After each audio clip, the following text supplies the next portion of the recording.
E aí, pessoal, reta final do curso de Álgebra 2. Agora que já vimos tudo que a gente tinha que ver da ementa, assim, vimos o que os resultados dizem, como usa esses resultados. Agora a gente vai voltar para as coisas mais importantes que a gente só foi vendo en passant, e aí ver com mais calma essas coisas que eu pulei, tá? Então a primeira delas é a construção do corpo de frações. Nesse vídeo eu vou fazer um resumo dos dois jeitos de construir. O tradicional, o preguiçoso, e o jeito honesto e extremamente abstrato e difícil, que é o que está nas notas de aula, tá?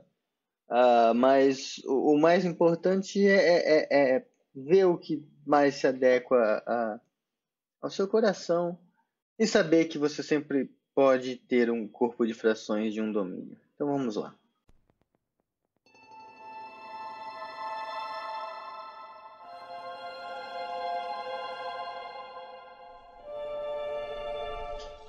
Bom, a construção tradicional, né, que é o que você vai encontrar em textos usuais de álgebra 2, na própria ementa, ou em textos de álgebra comutativa, quando for fazer localização, que é a versão generalizada do corpo de frações, ela consiste em imitar a relação, ou as relações, como se preferir, que existe entre Q, o corpo dos números racionais, e Z, o domínio dos inteiros, tá? Que relação é essa? Bom, a gente tem. Lembra que uma fração A sobre B ela é igual a outra fração C sobre D? C e somente C, isso aqui acontece. A vezes D é igual a B vezes C. Tá? Então, você tem essa relação aqui. E tem aquelas regras de soma e produto, né? Quando você vai somar duas frações. Tem isso aqui.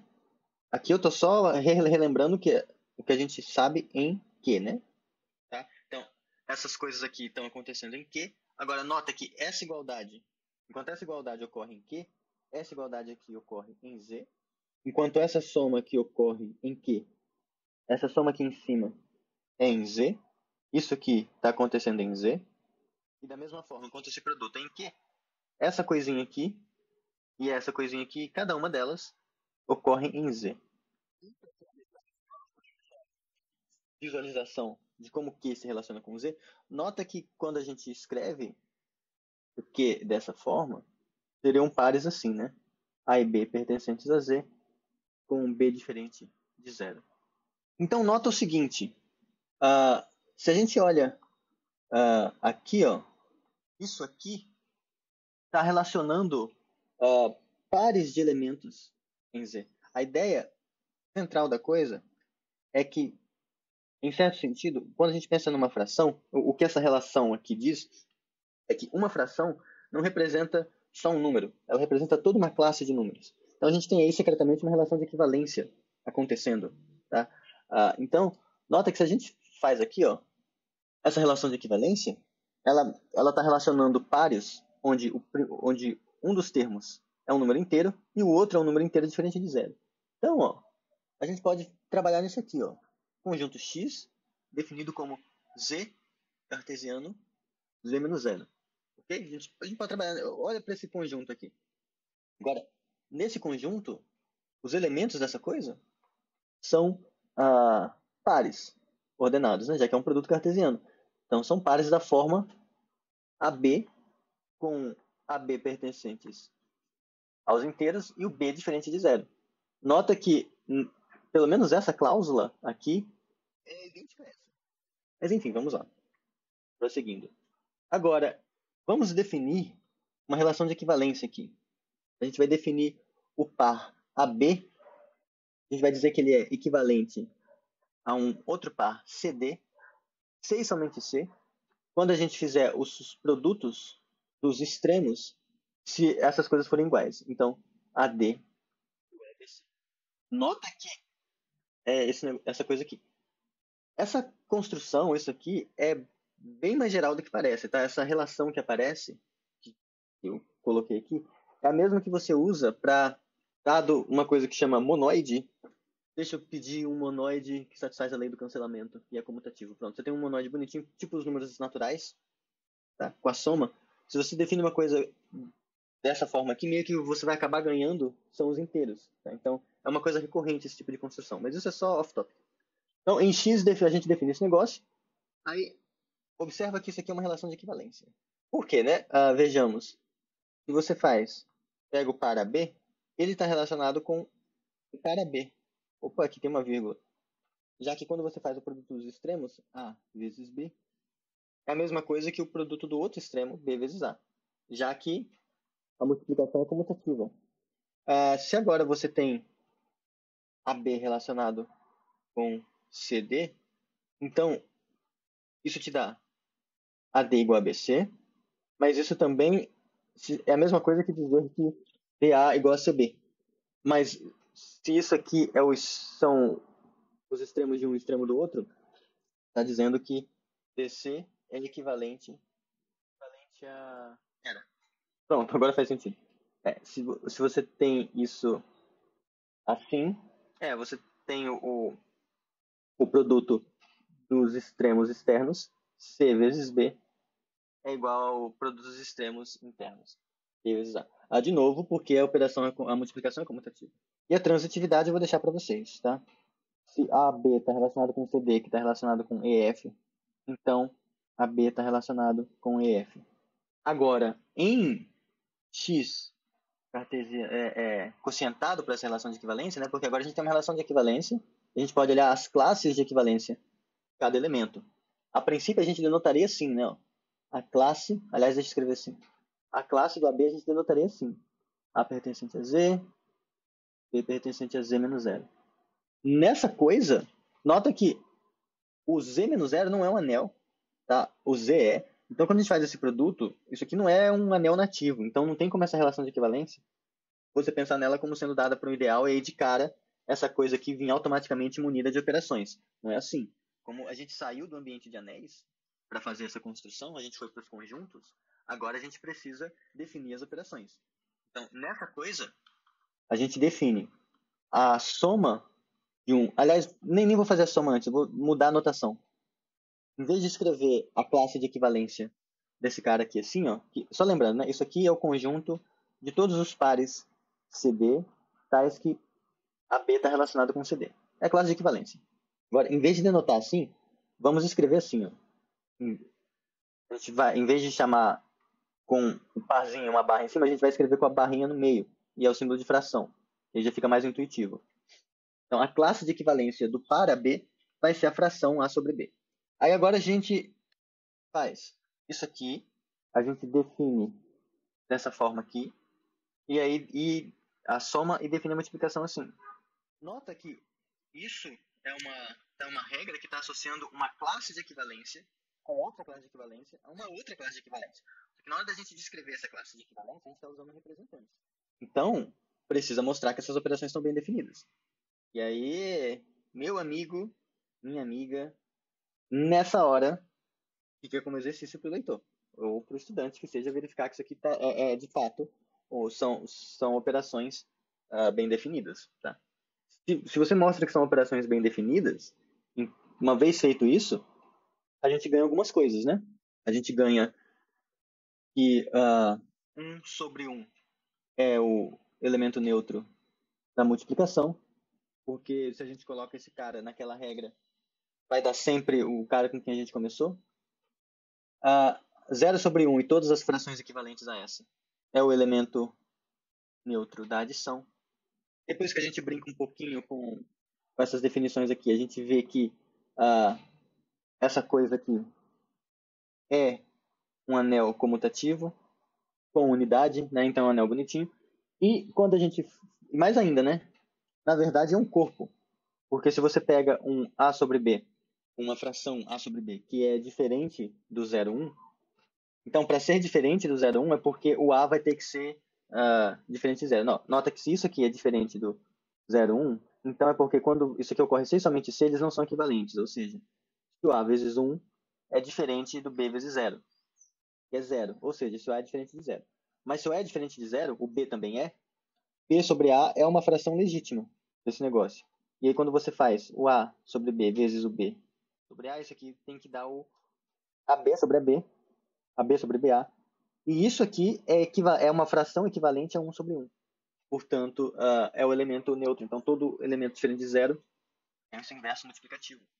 Então, é um corpo. E mais do que isso, Z está contido, e é diferente, desse x quocientado por essa coisa. Porque você manda o 1 no 1 sobre 1. Se você lembrar que, dado um anel com unidade, existe um único morfismo de Z para esse anel, então isso aqui já define o seu anel.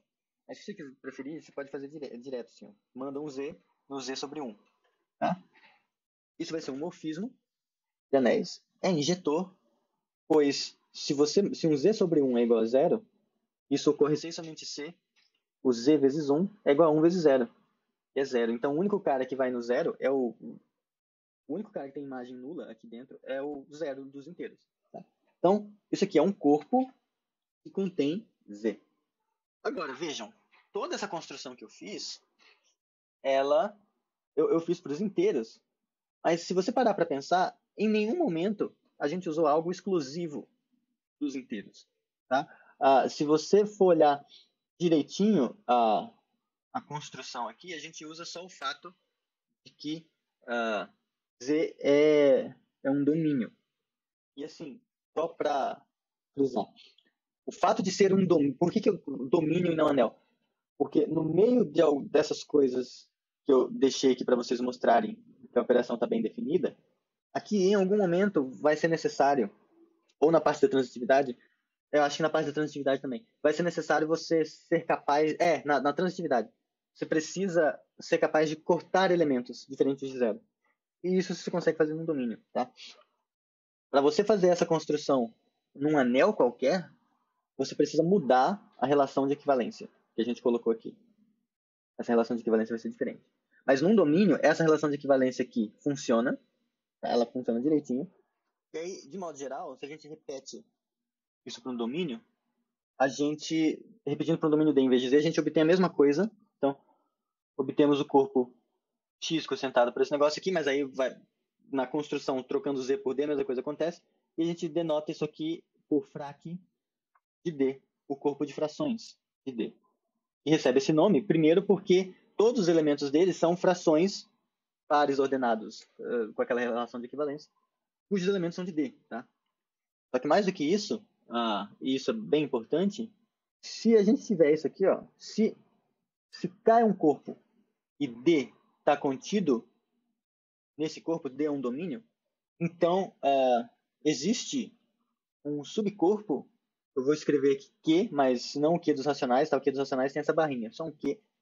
Existe um subcorpo de K, tal que D está contido em Q, e Q é isomorfo a frac de D. Em outras palavras, o corpo de frações de um domínio é o menor corpo que contém aquele domínio. Se você coloca, porventura, aquele cara dentro, aquele domínio dentro de outro corpo, possivelmente maior, você vai conseguir olhar dentro daquele corpo maior, vai ter um corpinho menor que contém o domínio. Tá? Exemplo, a gente sabe que Z está contido em R. É contido diferente, né? Corpo dos reais. Só que aqui dentro, você encontra o Q, que é o corpo de frações dos inteiros, que é um subcorpo de R. Tá? Você não consegue nenhum corpo menor. Isso você não vai conseguir.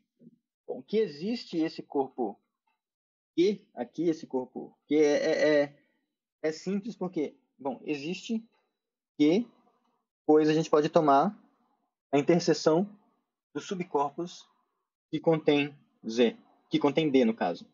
Então, existe um subcorpo, existe o menor subcorpo de K que contém D. Agora, daí o que a gente faz? A gente agora olha para o frac de D. Os elementos do frac de D são da forma A sobre B, com A pertencente a D e B pertencente a D diferente de zero. Bom, agora a gente vai montar uma função que serve frac de D que a gente construiu com uma classe de equivalências que a princípio não tem nada a ver com o corpo K, onde as coisas estão, e vai mandar. A princípio a gente vai mandar isso aqui para cá, ó. A princípio a gente vai mandar isso para cá, mas a gente vai ver que a imagem disso dá precisamente o quê? Ó. O que eu vou fazer? Veja, o A mora em D. Então, em particular, ele mora em K. Agora, esse B, por ser diferente do D, por ser diferente do zero, e morar no K, que é um corpo, existe essa coisa aqui, ó. Então, uma vez que a gente faz essa coisa, isso aqui é um morfismo de anéis, ele vai ser um morfismo injetor, e a imagem vai ter que ser o próprio Q que a gente pegou aqui, a princípio. Aliás, nem precisava ter construído ele a princípio, porque como vai ser um morfismo injetor de anéis, a imagem vai ser isomorfa ao frac de D, era mais fácil, na verdade, vai ser isomorfa ao frac de D, e como o frac de D é um corpo, essa imagem vai ser um subcorpo daqui, que contém o cara. E aí, se você quiser, você mostra também que vai ter que ser o menor subcorpo que contém o Z, mas a imagem é Q, o menor subcorpo. Então, em certo sentido, isso está falando para você que, realmente, quando você constrói esse conjunto de frações, você pegou o mínimo necessário para transformar o domínio num corpo. Tá? E aí, agora, todos os elementos possivelmente não invertíveis, diferente de zero, do domínio, tem o seu inverso. É o mínimo que você precisa. Tá? Em particular, né, uma observação que pode ser interessante, se você pega... Se o D já é corpo, então esse argumento aqui mostra, depois você refletir um pouco, quando você fizer o corpo de frações do domínio, isso vai ser isomorfo ao próprio D, porque esse D é um corpo, então o corpo de frações dele é ele mesmo. Você pega todas as frações e tem um número racional como numerador e um número racional como denominador, você tem um número racional. Tá? Se você pega corpo de frações dos reais, dá os reais, tá? Então, isso inclusive dá aquela piada que tem numa série de cartoons científicos. Essa aqui, tá? Aqui. Você pode ver o pi com uma fração. Mais uma fração de números reais. Tá? Mas você pode, com uma fração de números reais. Mas, enfim, é só uma piada, vocês leem aí, eu não vou explicar a piada. Mas tá, essa é a construção. No braço, vejam que demorou um pouquinho, e mesmo assim, eu deixei um montão de coisa sem fazer. Eu não mostrei que as operações são bem definidas, não mostrei que é transitiva a relação de equivalência, tem um montão de coisa que eu simplesmente fui pulando. Então ela é bem braçal. Você faz ela quando você precisa do corpo de frações e não quer pensar em nada a respeito. Você só quer fazer ela, você quer o corpo de frações e pronto. Por outro lado, a outra construção, que eu prefiro um pouco, ela é um pouco mais abstrata, mas as coisas surgem mais naturalmente. Em particular, a grande vantagem dela, na minha opinião, de um ponto de vista ético, é que a gente não precisa fazer esse pulo do gato aqui, né? Que aqui quando a gente troca o Z por D, a gente fez isso aqui. E essa coisa não é um anel. Saiu do universo dos anéis, fez umas coisas lá, voltou e de repente resolveu o problema que você tinha no universo dos anéis. É como, se você já ouviu falar naquela anedota da a Planolândia, é como se morasse na Planolândia, se você quisesse resolver um problema, você deu um jeito de pedir pro seu amigo dar um peteleco em você, você saiu da Planolândia, foi para a terceira dimensão, e aí resolveu o problema e caiu na Planolândia com a resposta. É meio desonesto, porque quem tá na Planolândia fala, caramba, como que você pensou nisso? Você não tinha como resolver isso na Planolândia? Então aqui, não tem como você obter o corpo de frações de um domínio sem sair do universo dos anéis? Você precisa desse insight de construir uma coisa que não é um anel e depois bagunçar ele até virar um anel? Não dá pra fazer. Ó, a ideia é a seguinte, nota que isso aqui, ó, vou pegar Zx quocientado por 2x menos 1. Tá? O polinômio 2x menos 1. Esse cara não é um corpo, tá? Tampouco ele mas ele vai ser um domínio, mas ele não é um corpo. É um anel. Onde isso aqui acontece. Quando você está nesse quociente, vocês lembram, as coisas que moram no ideal quocientado, elas colapsam no zero. Então, em particular, o 2x menos 1 é zero. Em outras palavras, o 2x é igual a 1 barra. O 2x barra é igual a 1 barra. Mas isso aqui está falando que se você pega o 2 barra e multiplica pelo x barra, isso aqui é 1 barra. Então, moralmente, x barra é igual ao 2 barra elevado a menos 1. Então, nesse anel aqui, a gente cozinhou o inverso multiplicativo do 2. Tá? Mais ainda, quando você faz essa coisa aqui, esse trem é injetivo. Isso aqui está pegando um Zzinho e vai mandar na classe do Z barra. Né? Então, isso aqui está passando secretamente, está indo para o Zx com a inclusão. Então, eu pego o mesmo Zzinho aqui e olho ele aqui como um polinômio constante. E aí agora eu venho para cá pela projeção, tá? Que pega um polinômio e manda na sua classe de equivalência. Isso aqui é injetor. Tá? Essa coisa aqui ela é injetora. Porque se você manda um número inteiro para ser múltiplo do 2x menos 1, o único jeito disso acontecer é se esse cara aqui, esse polinômio que aparece aqui é zero. Porque se ele for um polinômio diferente de zero, você teria o grau disso aqui sendo pelo menos 1, tá? E aí aqui, aqui a gente está usando o fato de que z é domínio. E aí o z, que é uma constante, teria grau 1. Absurdo. Então esse negócio aqui é injetor. Mas eu fiz o inverso multiplicativo de um cara. Mas pelo menos eu não saí dos anéis. Como que seria o caso geral, né? Em geral, eu vou dar só uma ideia porque os detalhes estão nas notas de aula. Dado um domínio T, a gente considera isso aqui, ó. A gente vai fazer o anel de polinômio, só que não em uma indeterminada, não em duas indeterminadas. Infinitas, tá? Vai ser isso aqui. X, D, com D pertencente a D, diferente de zero. Então, o que é um elemento dessa coisa? Tá? Então, se a gente tiver no caso em que D é igual a Z, por exemplo, o que a gente fez foi colocar indeterminadas. A gente vai ter o x1, que não precisa, mas tudo bem. A gente vai ter o x2, vai ter o x3, vai ter o x5, o x7, todo número inteiro diferente de zero vai ter uma indeterminada diferente. Tá? Aqui não adianta a gente... É como se fosse um x, y, z. Só que como são infinitas, não tem alfabeto para isso. Então a gente pega uma letra e vai indexando ela com os caras. Então são infinitas indeterminadas. Um polinômio aqui dentro é um polinômio do jeito que você conhece, com finitos monômios, tá? Só que cada monômio pode ser um produto de finitas dessas indeterminadas. Finitas. Embora você tenha um rol infinito de indeterminadas, cada polinômio envolve somente finitas delas. Então, por exemplo, nesse exemplo aqui, ó, do z, poderia ter isso aqui, ó, 3x18, x13 elevado a 5 vezes x menos 9. Então, isso aqui é um polinômio, tem uma indeterminada a quinta, vezes outra indeterminada, vou colocar aqui elevado a 3, mais 5x elevado a x200, a variável, a indeterminada associada ao 200, por exemplo, elevado a 2 mais 5. Pronto.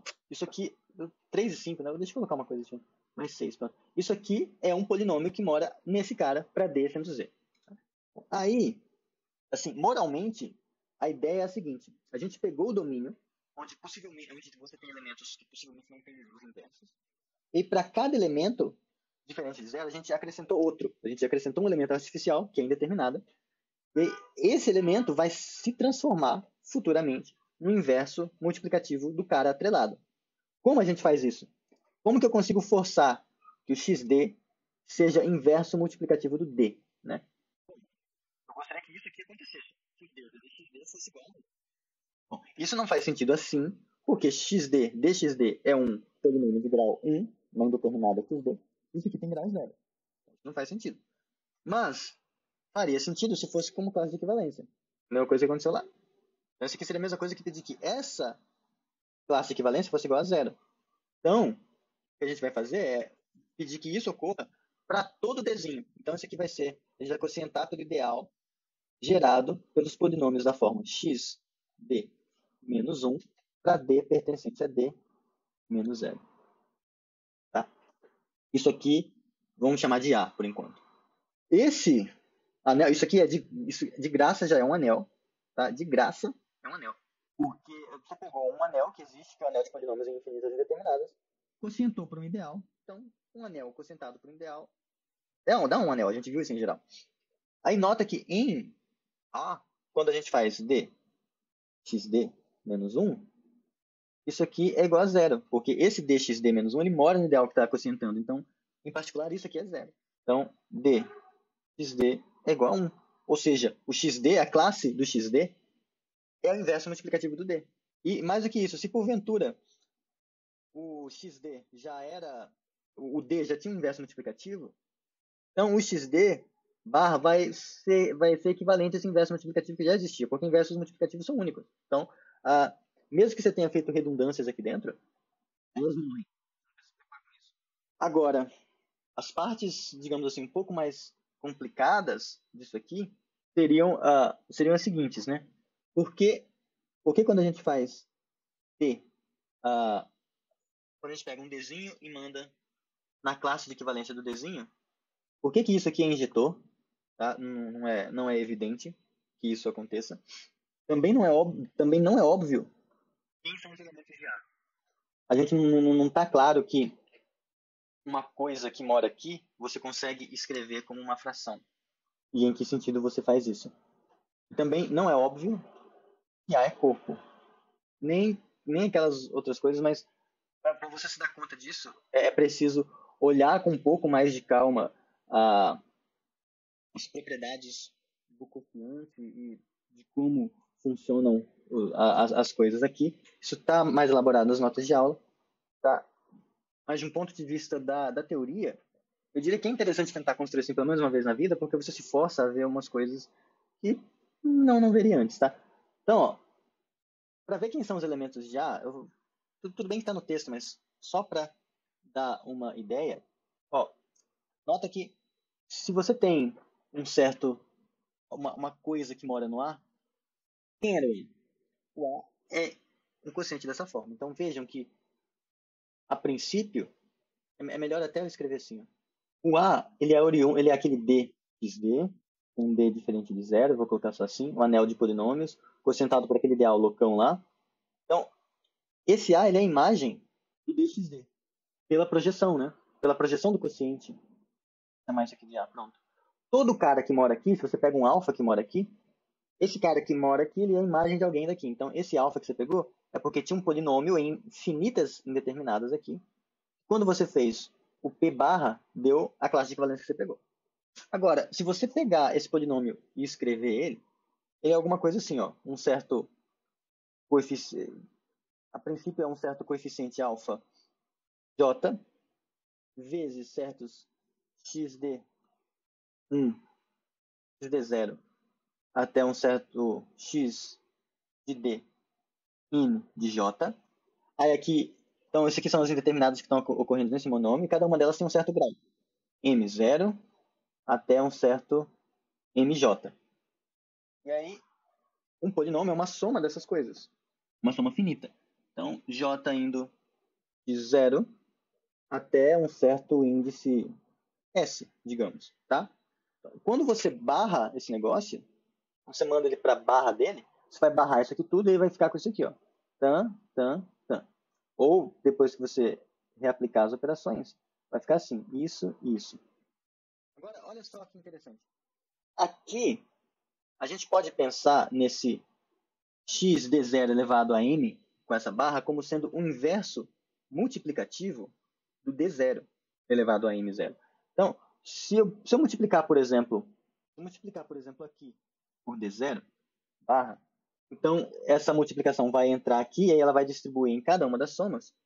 E, em particular, eu vou cancelar um desses caras aqui, quando você faz isso. Então, se você pensa nisso aqui como sendo denominadores, você consegue, eu vou deixar vocês refletirem sobre isso, mas você consegue encontrar um certo D, existe um D, tá tudo no domínio. Então, que quando você multiplica isso aqui, vai matar todos esses caras. Então, você multiplica por um D apropriado, tá? E aí a dica, bom, quem é esse D? Você pega todos os